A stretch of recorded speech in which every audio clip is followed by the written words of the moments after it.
A Web Rádio Ramá tem o privilégio de apresentar para você o programa O Servo. Preste atenção, bons momentos de edificação, palavra pastoral e oração. A comunidade Ramá em comunhão com você. A comunidade Ramá em Petrópolis, através deste programa.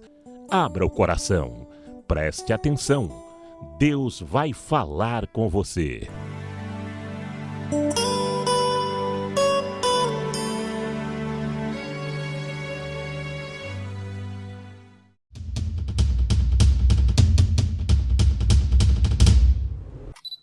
Paz do Senhor, queridos irmãos, estamos aqui para mais um programa O Servo. Dessa vez, um pouquinho diferente, nós estaremos aqui transmitindo o estudo sobre namoro, noivado, casamento, que tem sido feito pelo irmão Dida e a irmã Fabiana. Então, que você possa ser abençoado, edificado com esse conteúdo que o Senhor tem nos abençoado e nos acrescentado aqui. Aproveite esse programa, que Deus te abençoe.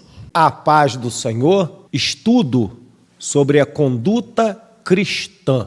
Hoje ainda no tema de casamento, encerrando hoje aí esse tema, mas ainda faltando um tópicozinho. Estamos aqui pelo canal do YouTube, Comunidade Ramá Petrópolis. Se você quiser nos acessar pelo canal do YouTube, é uma boa transmissão.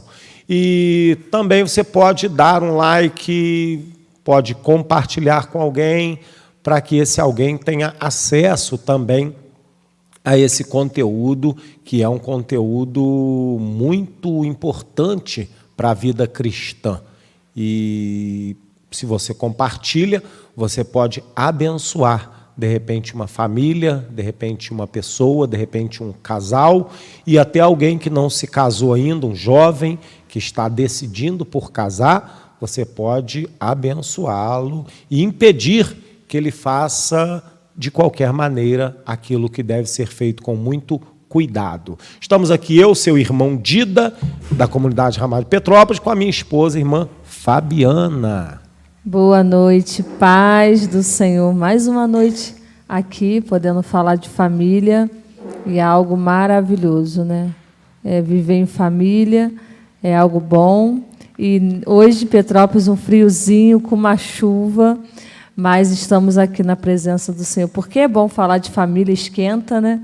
É bom que a gente vai sair daqui quentinho, é algo que edifica, é algo que constrói, é o que o Senhor quer, né? Que a gente seja uma família abençoada, cheia da presença do Senhor. Então, vamos aprender um pouco mais, para que o Senhor nos edifique, nos fortaleça e nos ajude a vencer aquilo que precisamos, né? Então, é bom sempre estudar, é bom sempre falar do Senhor, é bom aprender com o Senhor. Amém.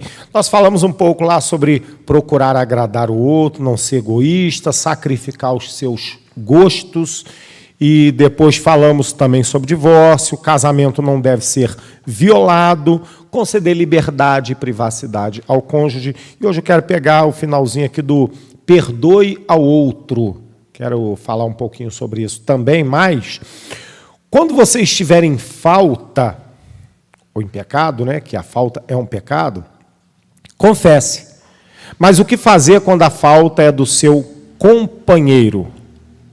Lembre-se, o seu relacionamento familiar é semelhante a todos os relacionamentos cristãos.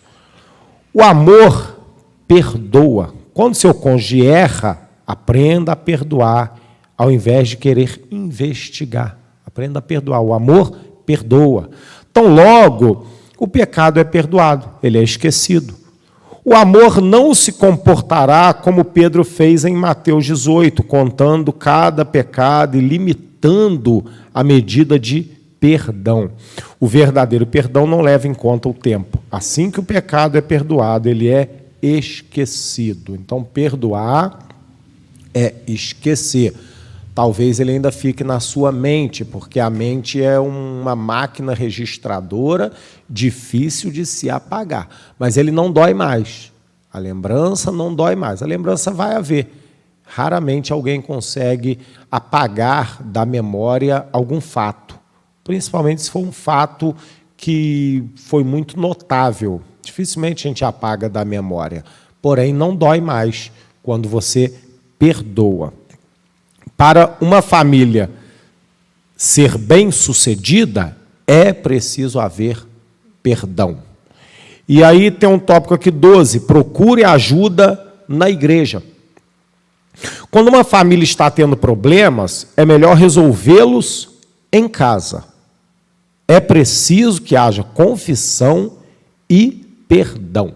A melhor coisa que tem quando há problema na família, principalmente quando é um problema conjugal, o ideal é resolver em casa. O ideal é que os dois sentem, conversem, cada um assuma o seu erro, não aponte o erro do outro. A gente recebe de Deus uma convicção de que errou, recebe uma revelação do Espírito de Deus que nós erramos e aí nós assumimos o nosso erro. Cada um deve assumir a sua parte no erro e confessar e conversar. Mas tem hora que não dá, tem hora que a incompatibilidade é muito grande por causa do problema e o problema fica difícil de resolvermos só a família ou só o casal. Algumas vezes você deve desejar apresentar um certo assunto à igreja. Não se deve fazer isso individualmente, e sim em conjunto. Primeiro o marido pede permissão à mulher, e a mulher pede permissão ao marido, para que o assunto seja colocado diante da igreja, ou de algum líder em especial. Decidem, então, procurar ajuda da igreja. O propósito não é brigar diante da igreja, mas sim pedir que ela os ajude na solução do problema. Tanto o marido como a mulher devem apresentar-se à igreja e ambos devem falar. Ambos devem fazer isso voluntariamente, lembrando, dizendo, somos cristãos, queremos que a igreja nos ajude a descobrir onde estamos errados. Cada um de nós dirá à igreja como se sente, desde que ambas as partes estejam desejosas de receber a ajuda da igreja. O seu problema será facilmente solucionado. A igreja, irmãos, é um pedaço, do corpo de Cristo. Não é o corpo inteiro, mas é uma parte, onde nós fazemos parte dele. E a igreja, ela tem maior revelação de Deus. Então, quando nós não conseguimos resolver os problemas, em acordo com o nosso cônjuge, a gente deve apresentar o problema à igreja, a alguns líderes, pelo menos. Por quê? Os líderes têm de Deus uma revelação melhor, estão fora do problema, verão o problema melhor, sem tomar partido de alguma das partes, mas aí é necessário que ambas as partes estejam dispostas a receber a ajuda, dispostas a assumir o seu erro, assumir sua situação, esclarecer bem o que está sentindo, como tem sofrido, e não querer discutir na frente da igreja ou brigar ou querer ter razão, mas sim colocar o assunto diante da igreja para que a igreja julgue o assunto e possa dar um veredito espiritual no negócio. Tal procedimento não tem como alvo a vingança ou expor as faltas do outro, mas um desejo sincero de saber onde está realmente o erro. Esse deve ser o desejo principal quando nós colocamos alguma situação diante da igreja. Não é acusar o outro ou trazer à luz o erro do outro, é assumir o meu erro e querer uma solução para o problema, querer que aquilo seja resolvido, para que possamos ter uma vida em paz como o tínhamos antes. Normalmente, quando há um problema entre casais, a vontade é sempre sumir, separar, sair fora, e aí a gente começa a falar muito mal um do outro. Mas se a gente parar para pensar, quem está de fora para e pensa, peraí, o marido não é tão ruim assim, porque esse casamento já tem tanto tempo, se ele fosse tão ruim assim, não teria durado esse tempo todo. A mesma coisa a esposa não é dessa maneira. Hoje a situação está obscura nos olhos dos dois, porque os dois estão vendo apenas o problema. Então, por isso, quando se leva a um terceiro, que seja alguém espiritual, que seja a igreja do Senhor, haverá esse discernimento, porque o casal não é tão ruim quanto eles estão pensando. O casamento não é tão ruim quanto eles estão pensando nesse momento. Se o fosse, não teria durado até agora. Então, a gente começa a trazer a mentalidade deles para uma saúde mental novamente, para que eles possam analisar o fato. E aí a igreja pode julgar a causa com espiritualidade e com mais limpeza de coração, no coração mais puro, vendo a situação verdadeiramente do jeito que ela é. E eu creio que o amor é uma decisão, é uma decisão de permanecer. Uns anos atrás, eu e Dida passamos muitas lutas no nosso casamento e tivemos que ter perdão um ao outro, mas foi ao longo da caminhada, A gente pede perdão, mas o perdão parece que não vem rápido, Parece que aquilo ainda tem que formar. É como uma semente, ela precisa morrer e germinar, mas a gente decide, permanecer. Então, o amor é uma decisão, amor não é sentimento, porque se a gente for pelo sentimento, a gente vai separar muito rápido. Então, eu lembro que nós passamos momentos muito difíceis no nosso casamento, e eu lembro que o pastor uma vez foi lá em casa, e nós conversando na mesa, expomos algumas dificuldades, e ele orou pela gente, e ele saiu, foi embora, e teve uma decisão de permanecer. Foi difícil. Todos os dias vinham essas guerras, Separa, por que você está aí, você não merece isso. E depois eu fui entendendo, que eu merecia, porque ninguém, como o Dida fala, ninguém vai ser cobrado de alguma coisa se ela não tem culpa. E aí Deus foi falando comigo, e eu fui permanecendo, fui vendo onde eu podia acertar. Mas, assim, a decisão de permanecer é muito importante, porque a gente vai lutar contra os nossos sentimentos, contra nossos pensamentos, porque a minha vontade não era de tocar no Dida, minha vontade era de me afastar. E o Espírito falava, toca, faz um carinho, fala alguma coisa. E eu consegui ouvir a voz do Espírito e eu consegui fazer. Aí o Senhor foi agindo. Mudou em uma semana? Não. Mudou em um mês? Não. Mas depois eu fiz, não sei como, não sei que dia foi, mas o Senhor curou meu coração, porque houve uma decisão. Então, eu fazia as coisas sem querer fazer, mas eu obedecia à voz do Espírito. Então, isso é muito importante. E aí o Senhor foi restaurando aquilo que foi danificado. E, às vezes, o tempo, a gente quer acertar muito rápido, e não é assim. A gente precisa perseverar na decisão, na caminhada, no amor. Eu precisava perseverar com uma esposa submissa, uma esposa que zelava pela casa, que continuava servindo, amando e cuidando. E o Senhor foi curando o meu coração. E o interessante, quando eu tentava me rebelar assim um pouco, eu não queria ouvir a voz do Espírito, e eu queria fazer a minha vontade. E aí o Senhor falava assim, agora quem está errado é você, porque você se levantou contra ele, e hoje agora você vai ter que pedir perdão. E eu conseguia, o Senhor estava trabalhando no meu coração, e aí eu entendia a voz do Espírito. E o interessante também é que quando eu obedecia ao Senhor, obedecia aquilo que a palavra estava dizendo que era para mim fazer, aquilo que a minha liderança me instruiu, o Senhor me enchia de uma maneira sobrenatural. Eu sentia uma alegria, uma paz, uma felicidade naquela atitude ali. Eu senti o mover do Espírito. E aí, no outro dia, era a luta de novo, mas aí eu conseguia permanecer. E aí, hoje eu vejo, Deus curou. Mas que dia que foi? Não sei. eu sei que Deus fez e restaurou. Então, a perseverança, a decisão, né, de você não tratar o outro como talvez você ache que ele te trate, né? Porque quando a gente sofre, a gente sempre acha que a gente não tem culpa. Por que ele está me tratando assim? Mas você não olhe dessa maneira, olhe com amor, olhe com o olhar de Cristo.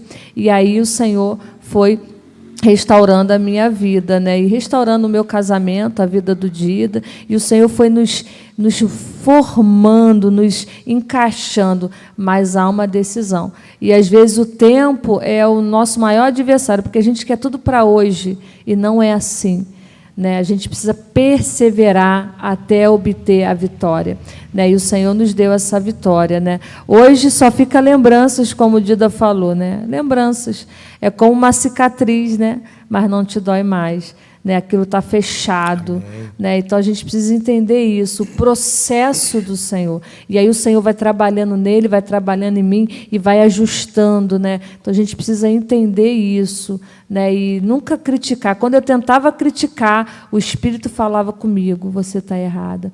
E quando eu servia, quando eu amava, quando eu fazia com zelo, tudo aquilo que era necessário, o Senhor vinha e preenchia o meu coração, eu sentia a presença. Aí, uma hora eu falei, não, então eu vou agir certo, eu vou agir na maneira que Deus quer, porque eu sei que é esse o caminho da cura, da transformação. E Deus, Ele cura, né? Deus restaura casamento, Deus restaura o amor, Deus muda a situação, só apenas basta a gente querer. Né? O querer é muito importante, a decisão de permanecer, não olhar pelaquilo que você está vendo hoje, mas olhar pelos olhos da fé. Né? Olhar aquilo que Deus tem falado na sua palavra, e a gente desfruta das maravilhas do Senhor. Amém. E nós, irmão, precisamos ser especialistas nisso. Nesse perdão, em resolver o problema, em expor para alguém mais experiente, claro que de Deus, problema que nós não estamos conseguindo resolver, porque sempre acontecerão os problemas, eles sempre virão sobre nós. Então, se nós não nos especializarmos em resolvê-los, em perdoar, estaremos sempre com um casamento ruim. E interessante, Fabiano usou uma expressão chamada cicatriz. A cicatriz é interessante. Ela te lembra do que houve, mas não dói mais.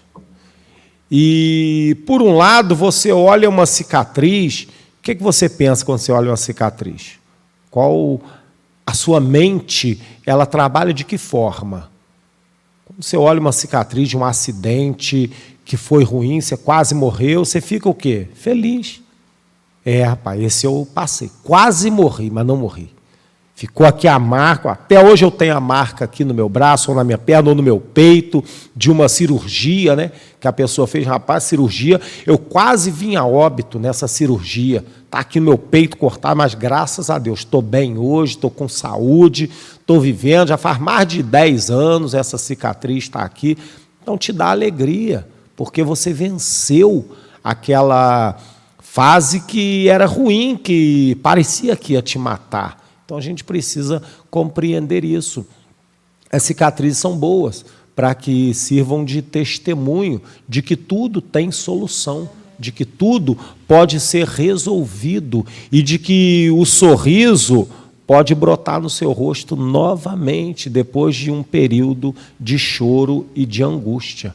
Então, nós precisamos entender isso. Vivam juntos diante de Deus. Deus deve estar no controle. Desde o início, lá no namoro, a gente falou sobre isso, sobre o namoro, Deus tem que estar no namoro. Então, Deus tem que estar no namoro, Deus tem que estar no noivado, Deus tem que estar no casamento. As situações de casamento são também muito agressivas, muito difíceis, não dá para andar sozinho. Tem que colocar Deus no meio desse negócio aí.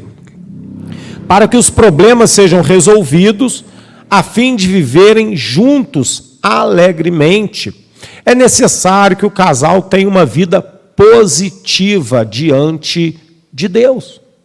Eu estava aconselhando um casal e um reclama do erro dela outra reclama do erro dele, e eu pude discernir que o erro era com Deus, não era com ela ou com ele, era com Deus. Estavam colocando a esperança no lugar errado, o alvo estava errado, o alvo tem que ser o Senhor. Se eu botar minha esperança, minha vida depender da minha esposa, eu não estou dependendo do Senhor. E aí o Senhor não aceita ficar em segundo lugar. O Senhor, Ele quer o trono para Ele no meu coração. O trono no meu coração deve ser do Senhor. E aí o Senhor abençoa o casamento, a família, o trabalho, seja lá o que for que eu fizer, se o meu alvo for Cristo. Então a gente precisa analisar isso, por isso que é bom colocar Deus no nosso relacionamento em primeiro lugar. Em primeiro lugar, agradar a Deus. E aí a gente consegue agradar também a esposa e a esposa consegue agradar o marido. Se eu tiver satisfação, a satisfação está em Deus. Se eu estiver satisfeito em Deus, qualquer situação não tirará a minha alegria, o meu desejo de viver, a minha vontade de amar o Senhor, de buscar o Senhor, nada pode interferir nisso. Nas famílias onde há filhos, é especialmente necessário que os pais tirem tempo para orar juntos. O marido não deve tentar salvar as aparências do casamento, nem a esposa. É preciso que haja comunhão entre os dois, gastando tempo em oração. Eu não posso salvar as aparências, querer demonstrar uma aparência falsa daquilo que eu estou vivendo. Se há problemas, vamos analisar o problema e vamos consertar o problema. Se a casa está suja, vamos varrer. Não adianta eu botar um tapete por cima da sujeira. Não adianta eu colar um carpete no chão por cima da sujeira. Porque daqui a pouco a sujeira começará a sujar ainda o tapete ou o carpete e vai começar a sobressair entre os poros daquele tecido. Então não devo maquiar nada. Se há problema, a gente tem que resolver. Se há sujeira, a gente tem que limpar, não tem jeito. Aí depois a gente pode decorar a casa. A casa está limpa para ser decorada. A decoração, irmãos, é um acréscimo a algo que está limpo e resolvido. Ela não deve ser para esconder a sujeira ou maquiar aquilo que é feio. E a palavra de Deus diz que a mulher sábia, ela edifica a sua casa. Eu acho que nada melhor é a edificação através de uma oração, porque ela consegue ter uma vida de oração e ela vai discernir, o Senhor vai falar tudo aquilo que ela precisa fazer. A mulher bem-sucedida no seu lar é aquela que intercede pelo seu lar, pelo seu esposo. Ela cobre o seu esposo em oração. E ela vai também vivendo em oração. Porque nós, mulheres, somos muito sentimentais, a gente é muito vulnerável. Então, a gente precisa buscar muito a Deus. Para quê? Para a gente discernir em todo o tempo aquilo que Deus tem para a nossa vida, para o nosso casamento, para o nosso relacionamento. Eu lembro que uns anos atrás o Senhor falou comigo que deu visão aos meus pastores, alguns irmãos, né? E aí eu vou contar uma visão que o Dida segurava uma espada e estava escuro, mas através da minha oração ele ia levantar aquela espada. E eu entendi que eu não sou apenas uma esposa, mas sou uma intercessora pelo meu esposo. E às vezes as esposas querem um marido maravilhoso, né? Cheio do Senhor, um homem perfeito, né? Só em Deus. Então, nosso dever como esposa é interceder pelo nosso esposo. Para quê? Para ele ser um homem bem-sucedido. A mulher, ela edifica. Então, não é só edificar uma casa, arrumar a casa, que é muito importante, fazer uma comida, que é necessário, mas a edificação começa na vida espiritual, dela com Deus e ela orando pelo seu esposo. E aí, sim, o Senhor vai fazendo. E eu entendi isso. E aí o inimigo vinha contra mim, porque quando eu começava a orar, o inimigo se levantava, porque ele sabia que era o caminho certo que eu estava seguindo. Então, não pare, você que começou a orar pelo seu esposo, que você tem entendido isso, às vezes você começa a orar e começa a vir muitas lutas, até mesmo no relacionamento, ou então ele fala alguma coisa que você não gostou, é assim mesmo, permaneça, porque você vai obter vitória. E eu tive muitas vitórias, eu entendi isso, não era a minha função fazer muitas coisas, né? Quando eu parei de trabalhar, eu entendi que era para mim ser uma intercessora. E hoje eu vejo que o Dida é muito mais abençoado. Por quê? Porque eu sou intercessora dele. Não, não é isso. Mas eu consegui me posicionar naquilo que o Senhor tinha para mim, né, do meu casamento. E aí eu consegui vencer todos os desafios. Por quê? Tem alguém intercedendo. Então, nós, mulheres, devemos interceder pelos nossos esposos. Nosso dever não é só apenas familiar, que é muito importante. O nosso dever é espiritual. E aí o homem vai ser bem-sucedido, né? Uma mulher sábia, ela edifica. E a sabedoria vem do Senhor. Então, eu preciso ter essa intimidade com Deus e transmitir isso, né? Então, a gente precisa, em todo tempo, eu digo por mim mesmo, né? Eu preciso do Senhor. Eu preciso que Ele dirija a minha vida para que eu saiba discernir o que o Dida precisa, o que ele necessita como esposo, qual é a área que ele precisa que eu ajude melhor, qual é a área que eu sirva, qual é a área que eu tenho que retroceder, quais são os remédios espirituais que ele precisa. Eu creio que a esposa, ela edifica a sua casa, ela é aquela que governa, que acerta todas as coisas, e arruma, que lava, que limpa, humanamente, mas espiritualmente também, né? Então, eu preciso, em Deus, ter os acessórios certos. Se ele precisa de uma água, eu vou dar água, mas se ele está com uma ferida, eu preciso de um remédio, e o Senhor me dará o remédio certo para tampar, para curar aquela ferida. Então, nós, mulheres, precisamos entender isso, e às vezes o inimigo quer nos tirar o foco, quer que a gente não entenda isso, né? A mulher, ela é sábia no lar, humanamente, mas no lar espiritual. Então, eu preciso arrumar a casa espiritualmente. E qual é o meu dever? Todos os dias eu preciso arrumar a casa espiritual. Todos os dias eu preciso arrumar a casa humana. Eu preciso arrumar a casa espiritual. Você casou com um homem de Deus, que bênção, mas permaneça nesse cuidado, porque senão as coisas podem sair do lugar e aí vai ser ruim depois. Então, busca o Senhor. A mulher sábia, ela busca a Deus e ela encontra a resposta, tudo em Deus. Amém. Aleluia. E aí a mulher para ser ajudadora do marido. E se ela ajuda, o negócio flui melhor. Eu trabalho em construção civil e eu vejo, quando eu estou sozinho, trabalhando sozinho, o serviço flui. Eu sou um profissional, sei fazer o que eu faço. Mas, às vezes, eu preciso de um ajudante. E, com o ajudante, eu invisto um pouco no ajudante, tem que pagar o dia dele, mas, no final das contas, o meu lucro é bem maior, porque ele me ajudou muito mais, ele me fez produzir muito mais do que eu produziria sozinho. Então, se ele ganhou X, ele me produziu 2X. Então, eu consegui resolver as coisas por causa da ajuda. E, às vezes, sem ajuda, o serviço demora mais e cansa mais o profissional. Apesar dele ser capacitado, precisa de um ajudante. O homem também. O homem tem a sua capacidade de Deus, mas com uma boa ajudante, que é a esposa, ele produz muito mais e com muito menos canseira, com muito menos desgaste espiritual também. E eu creio que a mulher é aquela oculta, né? Às vezes a gente faz um trabalho, ninguém vê, né? Igual o Dida é profissional. Quem leva o crédito? Ele fez o telhado bonito. Mas se ele não tivesse um ajudante, realmente ele não faria.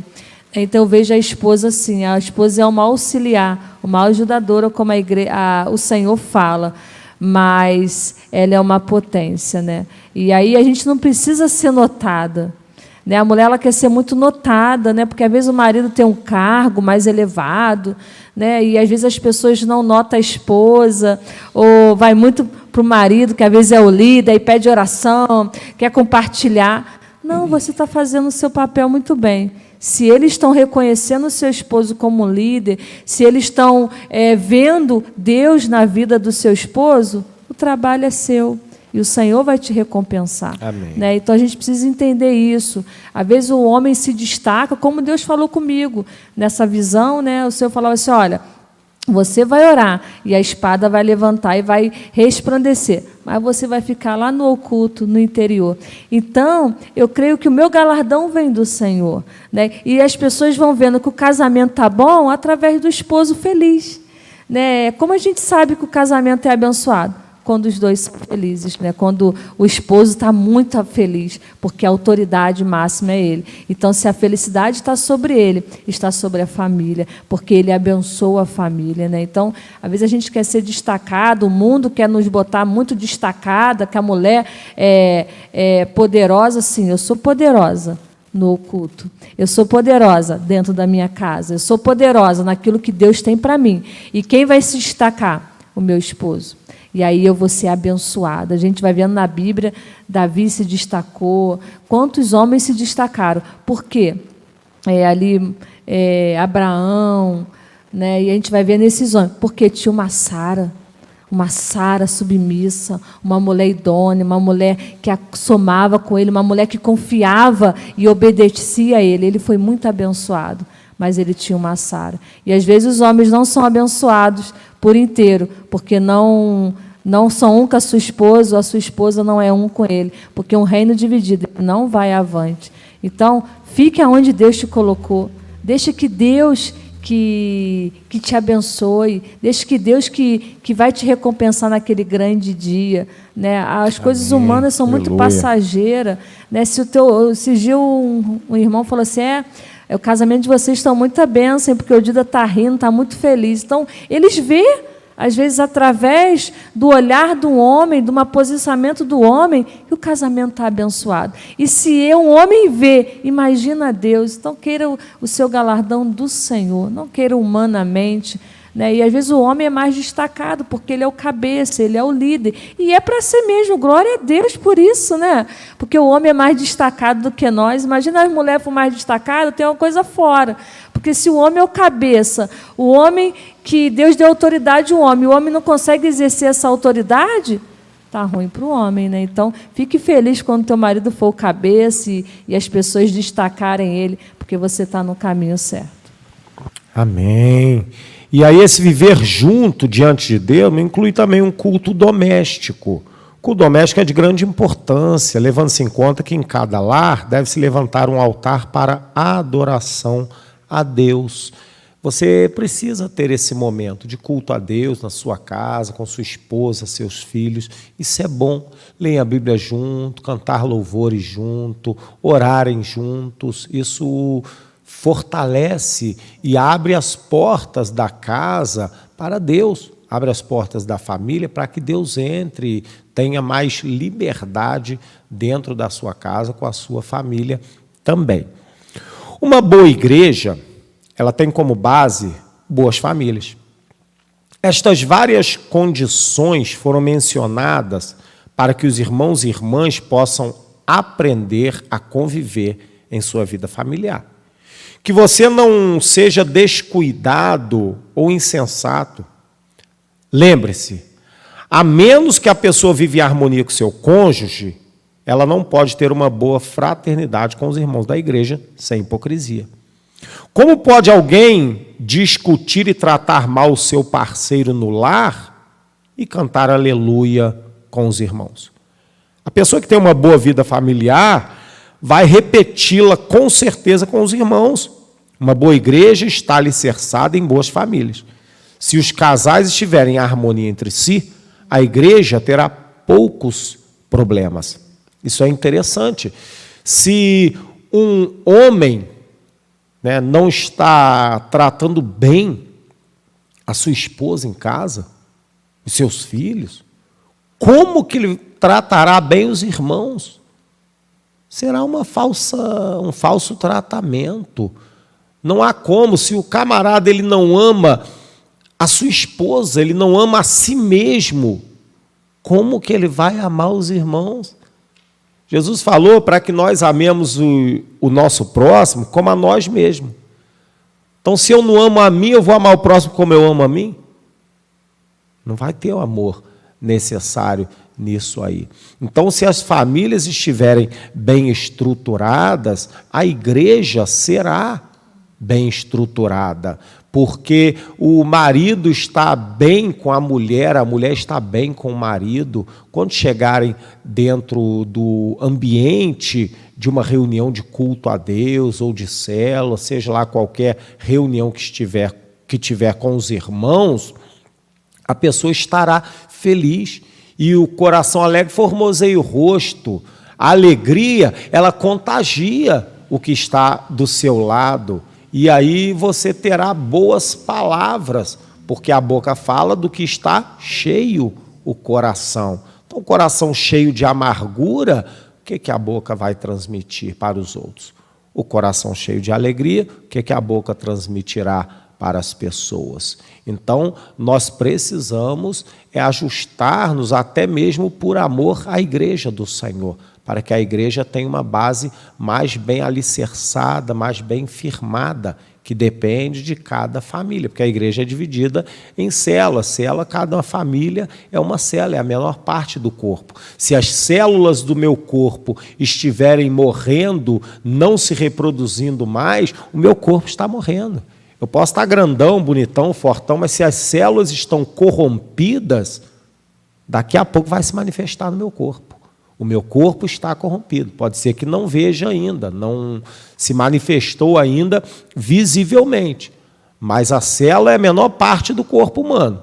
Se elas estão morrendo, ou adoecendo, ou com alguma contaminação, é questão de tempo essa contaminação ser externada ao corpo, ao que as pessoas veem. E aí a gente vai ver que as coisas não estão tão boas quanto parecem.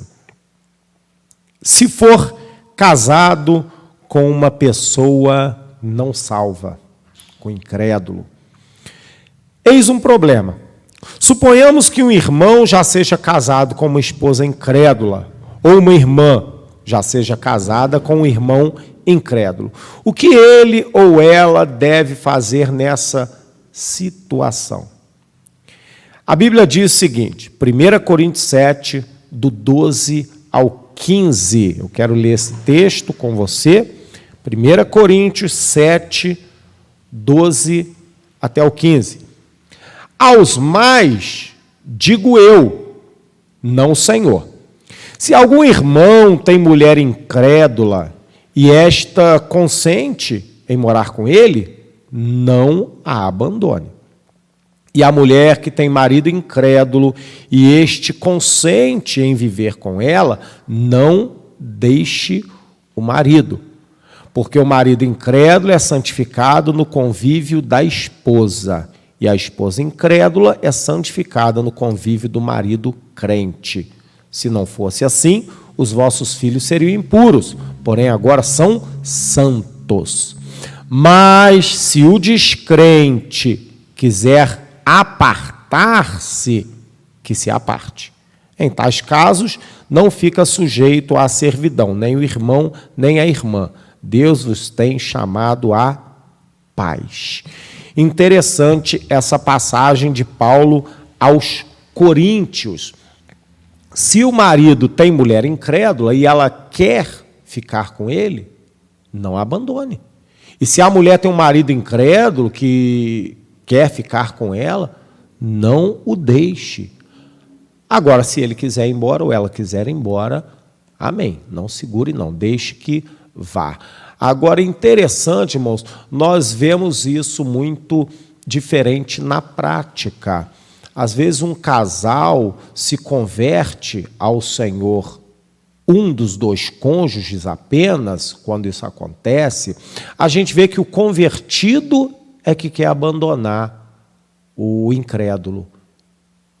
Pela Bíblia não é para se fazer isso.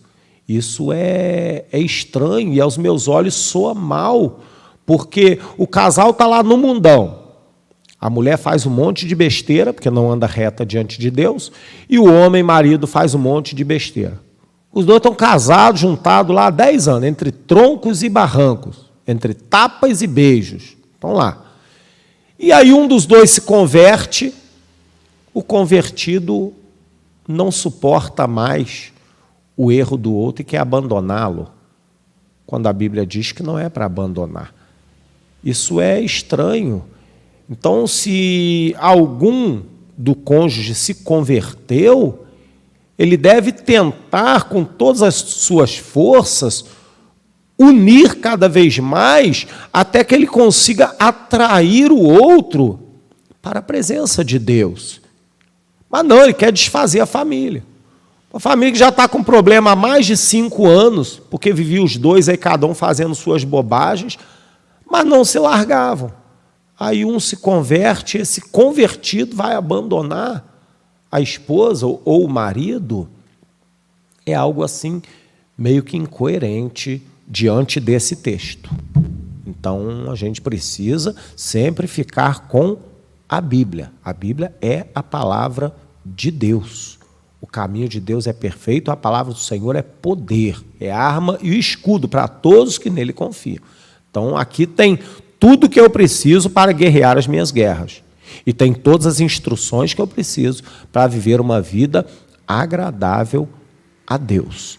Eu sou contra, pessoalmente, sou contra qualquer tipo de separação, a não ser que Deus separe. Aí é outro assunto. Agora, a separação ela deve ser a última opção de um casal. Foi o que eu compartilhei com um casal hoje à tarde, em instruções. Eu quero ir embora, Meu irmão, ir embora é a última opção. Vamos resolver os problemas. Porque se você casou, se você se juntou, se você se uniu a este ou a esta, é porque ela não é tão ruim assim. Então, agora que vieram os problemas, você quer abandonar? Não, agora o problema é feito para resolver. A gente precisa evitar, por isso nós estamos nesse estudo aí, namoro, noivado, casamento, para evitar muitos problemas. Mas não conseguiremos evitar todos. Alguns problemas que nós não conseguirmos evitar, nós precisamos fazer o quê? Resolver. Nós precisamos ser especialistas em resolver problemas. Entendeu? De casamento em especial, na família em especial, que é onde nós vivemos toda a nossa vida, nós vivemos em família. Nós nascemos em família. E temos problemas familiares desde quando nós éramos crianças. Problemas de baixo escalão, é claro, mas temos. Quando somos crianças, temos problemas. Quando somos adolescentes, temos problemas. E aí, por que uma criança, um adolescente, ele não sai de casa? Porque ele não tem para onde ir.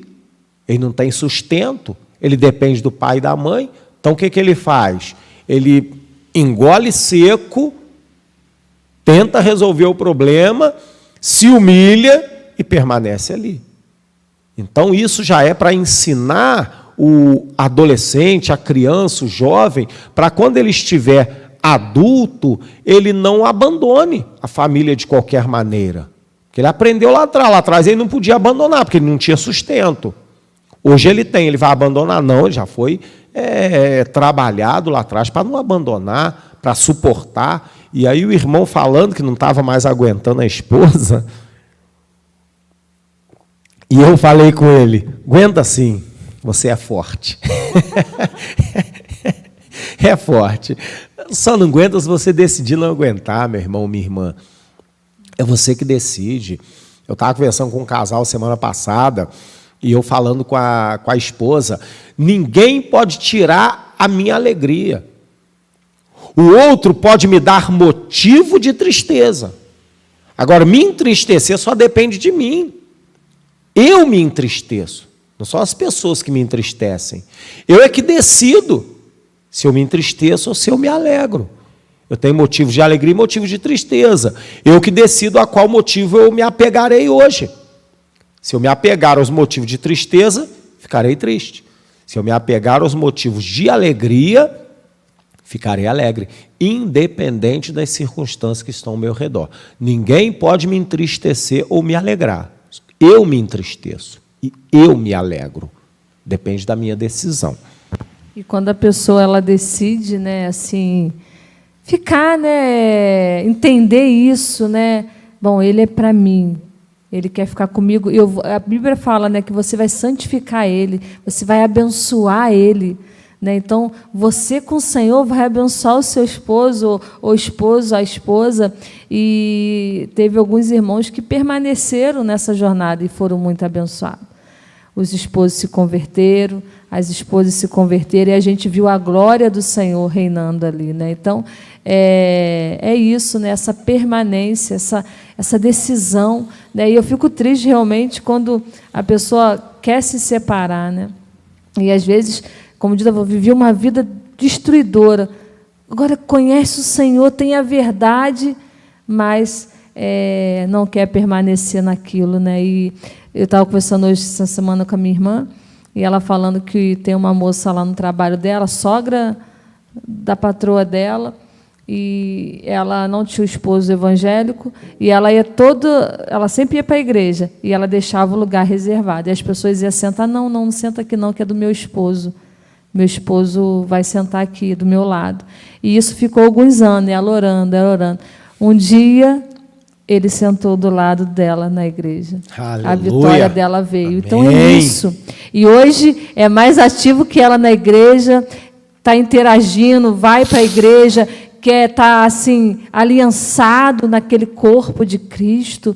Né? Então, é isso. Ela não abriu mão daquilo que ela entendeu de Deus, ela não separou, pelo contrário, ela ainda ficou orando e falou, um dia ele vai sentar aqui do meu lado. E esse dia chegou, quando ela olhou para o lado, ele estava ali e aceitou o Senhor. Amém. E hoje os dois juntos buscam o Senhor. É isso. Deus tem solução para tudo. Né? A gente precisa entender isso. Né? E eu fico muito triste quando a pessoa já quer logo se separar. Poxa, se a palavra de Deus diz que você vai santificar o seu esposo, então creia, através da sua vida, do seu procedimento, o Senhor vai salvar o seu esposo, como foi assim o pai do Dida, né? E assim foi. Quando ele se converteu, ninguém acreditou. Não, eu quero seguir o Senhor. Por quê? A família estava buscando, a esposa estava buscando, amém, e o Senhor foi e transformou aquele coração. Né? Então, é tudo uma perseverança, é uma decisão. Às vezes o inimigo quer te tirar do objetivo, quer mudar. Siga a palavra de Deus, como o Dida falou, a palavra de Deus. Quando a gente segue, a gente vê poder, milagre, maravilha. Né? Amém. Interessante, irmãos, esse testemunho dessa mulher, ela ia para o culto, né, ao Senhor, na congregação que ela fazia parte, e aí ela deixava a cadeira do lado vazia. Alguém ia sentar, não, é o lugar do meu esposo. E a pessoa sentava do lado lá, pensando que o esposo estava chegando ali, vindo, foi ao banheiro, sei lá. E acabava o culto e a cadeira ficava vazia. É algo assim muito interessante. E quando você conta esse testemunho na igreja, numa reunião, se essa mulher vier numa reunião onde você estiver e contar, todos darão glória ao Senhor. Todos vão achar lindo o testemunho, mas não quer assumir a postura. O testemunho é lindo para quem? Para ela. Mas não quer viver isso. Como é que pode? Você que tem marido não crente, esposa não crente, você vai dar glória quando ouvir esse testemunho. Então faça viver esse testemunho na tua vida, para que outros também deem glória. Mas não, a gente acha muito bonito as coisas na vida dos outros, mas não quer assumir aquela postura, não quer aquilo para nós, a gente quer sair fora, chutar o balde, deixar para lá e agir de maneira errada diante de Deus. Não é legal. E às vezes as pessoas pensavam que ela podia ser meio maluca, né? Ficava rindo dela, mas não, ela tinha um objetivo. E ela desfrutou dessa vitória. Né? E é assim, as pessoas vão rir da gente, vão falar, você está doida, está louca? Né? A gente não pode olhar as pessoas. Olhe para o Senhor, olhe para aquilo que o Senhor tem falado com você. E, às vezes, para a gente viver o sobrenatural, viver as experiências, desfrutar das coisas do Senhor, muitos vão vir, muitos não vão crer, muitos vão duvidar, muitos sem noção. Poxa, essa mulher aí, já viu aquela irmã lá? Está meio doida, falou que o marido dela vai sentar ali. Todo culto ela fala isso. E eu nunca vi o marido dela, deve estar meio fora. Pediu o pastor para orar. Não, ela não se importava com ninguém. Ela tinha uma meta e ela seguiu essa meta. E assim, né? Aleluia. Então, às vezes as pessoas vão olhar, vão rir. Não pare, se as pessoas rirem de você, zombar, falar alguma coisa, permaneça naquilo que o Senhor tem falado com você através da palavra e você vai desfrutar, né, daquilo que essa moça é daqui de Petrópolis. Quem quiser, a gente pode entrar em contato com ela para comprovar, né? E hoje ela trabalha em casais, né? Ela trabalha e aí hoje ela pode falar, né? Ela viveu, né? Ela só não prega, ela viveu também, né? Isso Amém. É muito bom. Aleluia. Glória a Deus. Dê um glória aí, varão. Varão, dá um glória aí, irmã. Não deixa, não. Então, 1 Coríntios 17, 12 ao 15, responde a essa questão, né? Você deve deixar o seu marido? Não. O Senhor Jesus, nos evangelhos, ele predisse que haveria problemas na família. Se alguém crê no Senhor, certamente haverá conflito no lar. Lucas registra o que o Senhor disse. Está lá em Lucas 12, 52. Porque daqui em diante estarão 5 divididos numa casa, 3 contra 2 e 2 contra 3. Jesus falou isso. Tal divisão é causada pelo simples fato de alguns da família crerem no Senhor e outros não. Se o marido incrédulo quiser partir, ir embora, por causa da fé possuída pela sua esposa, dizendo: não quero mais você porque você creu no Senhor, virou evangélica, eu não quero mais. O que a esposa deverá fazer? A palavra de Deus é clara, que se aparte. Voltando lá ao 1 Coríntios 7,15. A apostila está errada aí, né? Quem está com a apostila seguindo aí está 9,15, mas não é o 9,15, é o 7,15, o texto que nós acabamos de ler. Se ele quiser apartar-se, não o prenda, deixe que ele vá. Se ela quiser se apartar, a incrédula, deixe que ela vá, porque você não sabe se salvará o seu marido ou não. Mas se ele não quiser ir, deixe-o em casa. Assim também acontece a esposa incrédula de um marido crente. Se ela insiste em apartar-se dele, deixe-a ir. Mas uma coisa deve ficar clara: deixe que ele ou ela tome a iniciativa. O crente não deve iniciar a separação, em hipótese alguma. Não é o crente que deve querer se apartar, mas o incrédulo. Se ele ficar, provavelmente o Senhor o salvará. Se a esposa ou o marido incrédulo consente em morar com o crente, Paulo diz que não deve deixar o seu cônjuge. Deus nos chamou à paz. O incrédulo é santificado no convívio do crente. Pode ser que a esposa ou o marido incrédulo seja salvo. Se tiver de haver uma separação, ela deve partir do incrédulo e não do crente. E, infelizmente, não é o que nós temos visto por aí, porque talvez não se conheça a palavra de Deus, não sei. Agora, a palavra de Deus é para nós praticarmos. Nós falamos desse assunto, né? Eu e a Fabiana temos falado aí sobre esse assunto. E nós podemos falar desse assunto, temos autoridade e ousadia para falar disso, porque nós vivemos e vencemos. Tudo que nós estamos transmitindo para vocês não são apenas frases instruídas e faladas sem vida. Não, são instruções, né? Esse estudo foi elaborado pelo pastor Luiz Henrique Cariús, que é o nosso pastor aqui da comunidade Ramá em Petrópolis. O estudo tem mais de 30 anos atrás. Quando eu me converti, com os meus 15 anos, eu peguei esse estudo, ele me transmitiu esse estudo. Lá atrás, isso eram apenas instruções para mim. Hoje é uma vida. Eu vivi essa fase toda e continuo vivendo. Meu casamento é perfeito? Não. Será perfeito? Não. Nem na eternidade. Nem na eternidade meu casamento será perfeito. Nem lá, meu irmão, nem lá. Lá eu serei perfeito, ela será perfeita. Casamento não, porque lá não se casa, nem se dá em casamento. Não existe casamento, o casamento é só para essa vida. Então o casamento nunca será perfeito, porque ele é só para a vida humana, e não há perfeição na vida humana. Houve perfeição em Adão e Eva. Deus os fez perfeitos, sem pecado, sem a natureza de pecado. E mesmo assim, o inimigo ainda conseguiu contaminar. E eu fico pensando, como que ele conseguiu contaminar a Eva e o Adão? Imagine a mim e a Fabiana, que temos a natureza de pecado dentro de nós, viva. Nós queremos mortificá-la todo dia, mas ela não morre. Ela fica um pouco obstruída, ela fica um pouco amarrada, ela fica um pouco fraca, mas ela não morre, ela está sempre se levantando.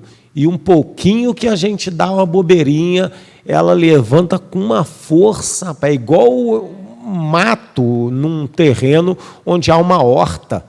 Você tira o mato, você rega a horta, você tira o mato, rega a horta, você deixar um pouquinho, daqui a pouco a horta está murcha e o mato está vigoroso, firme, igual um bambu, um capim. Em vez de estar um talo, parece ter bambu cortando aquilo quando a gente precisa capinar, arrancar.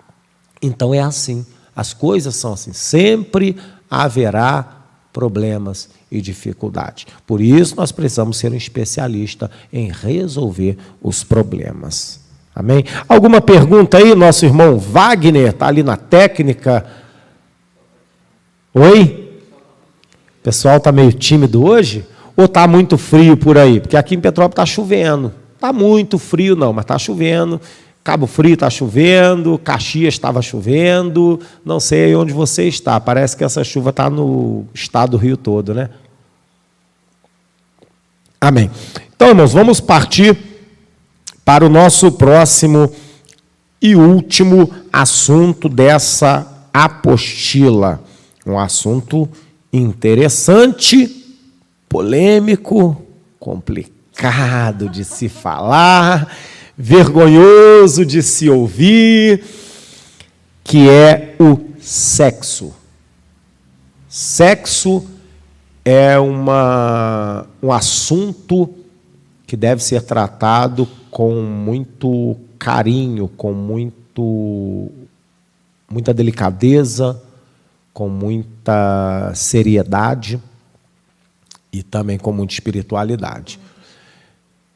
Nós temos uma filha adolescente, e quando foi um tempinho atrás aí, eu comecei a sentir a necessidade de conversar com ela sobre sexo. Ela tem seus 13 anos, e aí eu pensei, eu como pai, eu sou muito claro, muito objetivo, eu não tenho vergonha, eu converso de homem para homem, eu não tenho isso não. E aí eu queria conversar com ela, mas como tem a esposa, eu pensei, vou jogar essa situação no peito da Fabiana, ela vai ter que matar essa bola aí. E aí, primeiro pedi uma irmã mais jovem para conversar com ela, há um ano mais ou menos antes, e a irmã conversou um pouquinho.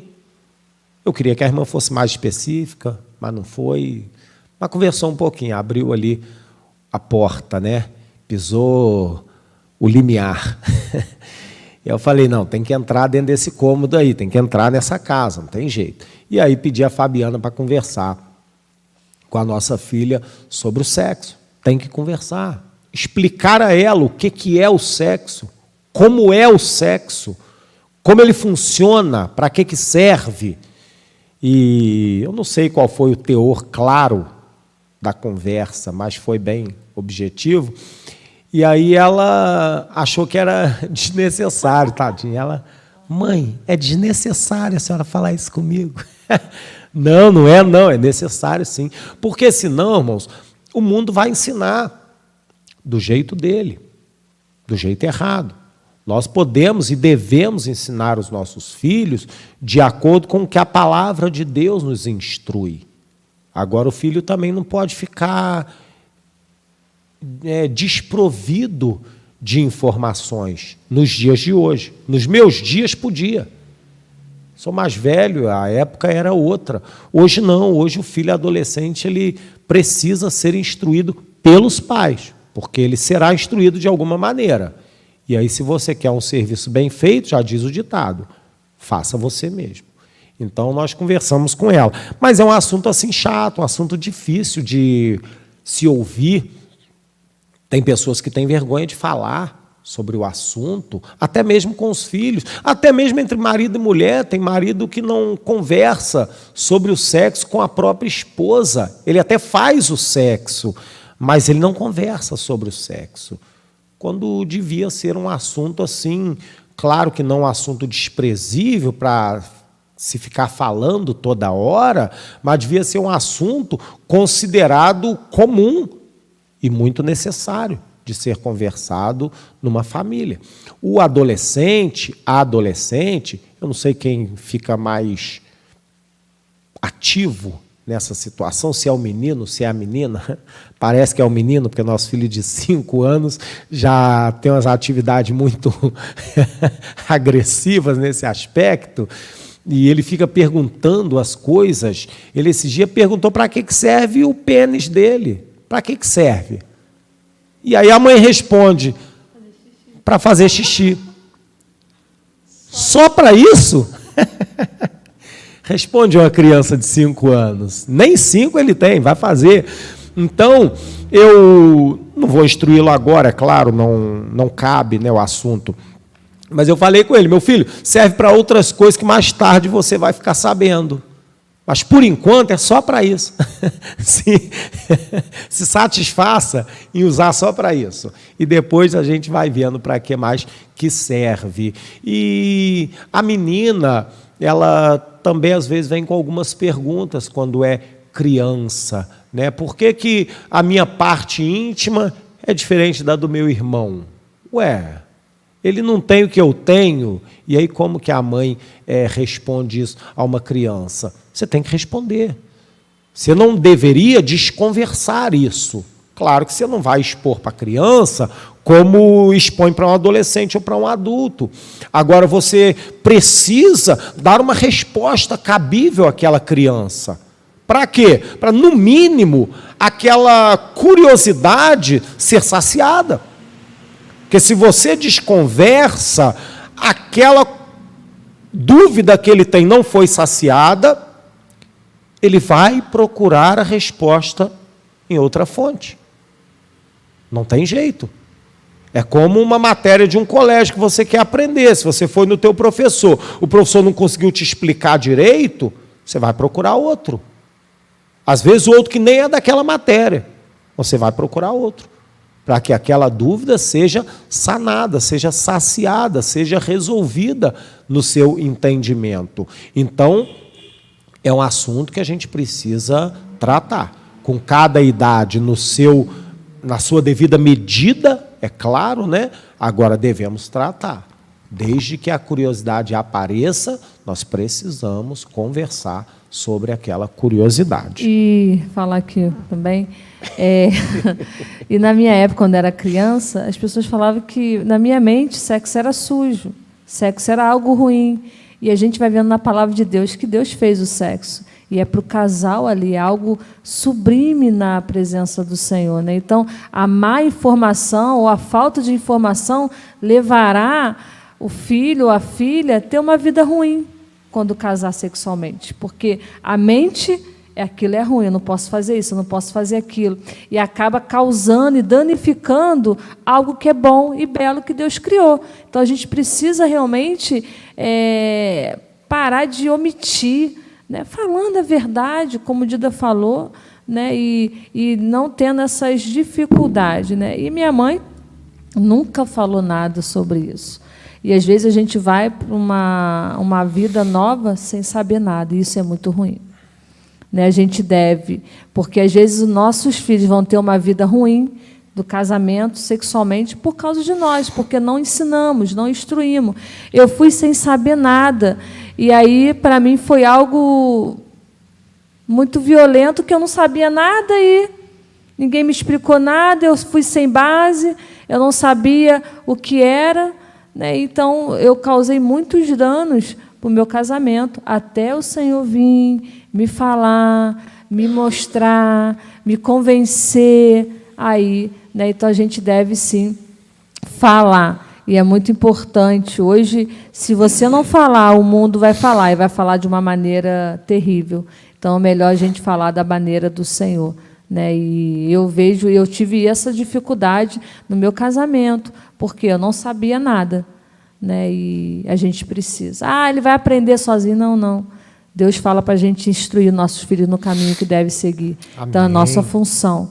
Então, a gente não pode deixar os nossos filhos sem ferramenta, a gente não pode deixar nossos filhos sem ensino, a gente não pode colocar os nossos filhos para fazer algo, viver algo que a gente não instruiu, porque ele vai viver? Vai, mas vai ter muita sequela. Até ele aprender aquilo, ele vai ser muito danificado na sua vida, no seu relacionamento. E quantos casamentos hoje são muitos atacados, com vários problemas. Por quê? Não foram instruídos, né? Não foram ensinados. Então, o dever é meu, o dever é seu de ensinar. Assim como o Dida fala, no dever é seu aí, ó.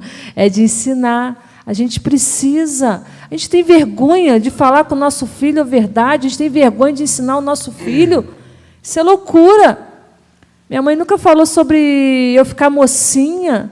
Então, é algo muito ruim. Eu já fui falando com a minha filha, já fui preparando ela.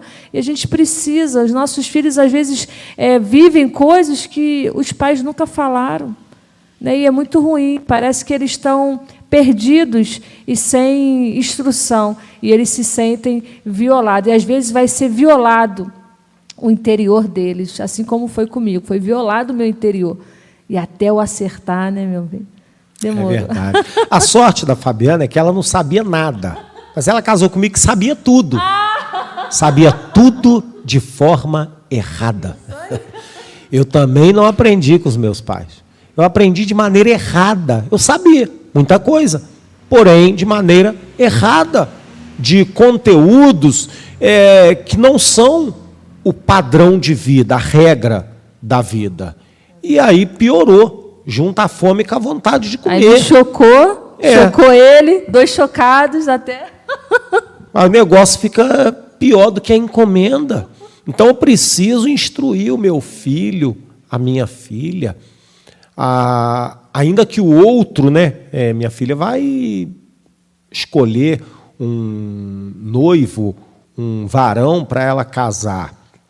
Ainda que o outro não seja instruído, porque isso é muito fácil de acontecer, ela se casar com alguém que não foi instruído, mas ela tem uma instrução correta. Então, já ajuda um pouco. Agora, se ambos tiverem uma instrução correta, já melhora muito mais ainda. Eu lembro quando eu era adolescente, uma amiga minha, colega, né, que vivia junto, estudava junto, era vizinha, ela ficou mocinha. E ela, um dia no colégio, ela começou a chorar. Ela não sabia o que fazer. E aí a professora teve que ir lá pegá-la e levá-la para o banheiro.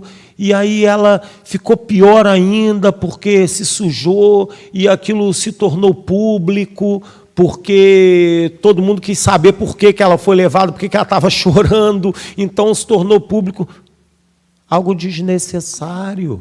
Se ela tivesse uma instrução do papai e da mamãe, ela, numa certa idade, ela já carregaria a ferramentazinha dela dentro da sua necessaire, dentro da sua bolsinha do colégio. Porque a mamãe já explicou e ela sabe que a qualquer momento isso pode acontecer. E aí ela já vai preparada. Ela sentiu alguma coisa, ela sabe o que sentiu. E aí ela vai ao banheiro, se previne e tal, acerta a sua situação. E aí ninguém ficaria sabendo, ela não ficaria triste, não seria envergonhada, não sujaria a sua roupa. Tudo isso, por quê? Por falta de informações. Eu tenho um amigo também, da época de jovem, E ele se casou. Se casou, a menina também não instruída, foram para a lua de mel. No dia seguinte, a menina voltou para casa. Foi para casa chorando, que não queria, porque ela não sabia o que era o sexo. Então, ela não sabia que seria assim, o cara querendo ter o sexo, porque o cara casou, meu irmão, virgem, os dois. Isso é raro acontecer hoje no mundo, mas ainda acontece, né? E em algumas partes do mundo ainda isso acontece. Na igreja isso acontece. E aí a menina não sabia. Quando o marido foi praticar o sexo com ela, não, assim não. E ela foi embora para casa. E aí a mãe, a tia, a sogra, aquela confusão toda. O camarada perdeu uma parte da lua de mel por falta de instrução da esposa. E aí tiveram que conversar com ela, e ela nervosa, e acalmar aquela mulher, tal, para que ela pudesse voltar para a lua de mel e ter lá a sua noite de núpcia. É algo assim... É inacreditável, é algo inacreditável. Então, as pessoas não instruem os filhos. E hoje? Hoje todo mundo sabe. Não, todo mundo sabe da maneira errada. A televisão ensina da maneira errada. A internet ensina da maneira errada. O coleguinha do colégio ensina da maneira errada. O professor no colégio ensina da maneira errada. Da maneira do mundo. Você quer seu filho da maneira do mundo? Deixe que ele aprenda com o mundo. Agora, se você quer seu filho agradando a Deus, ensine-o da maneira de Deus. Ensine-o baseado naquilo que você aprendeu com Deus, com a palavra de Deus e com a sua experiência de vida cristã em Deus.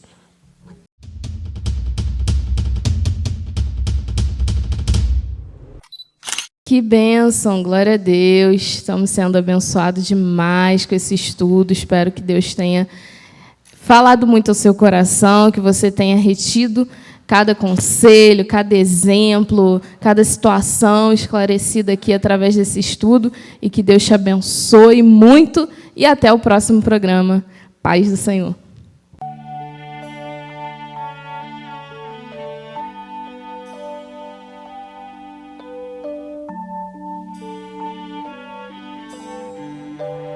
Você acabou de ouvir o nosso programa O Servo. Mas no próximo final de semana tem mais. Comunidade Ramá em Petrópolis. Sempre com você.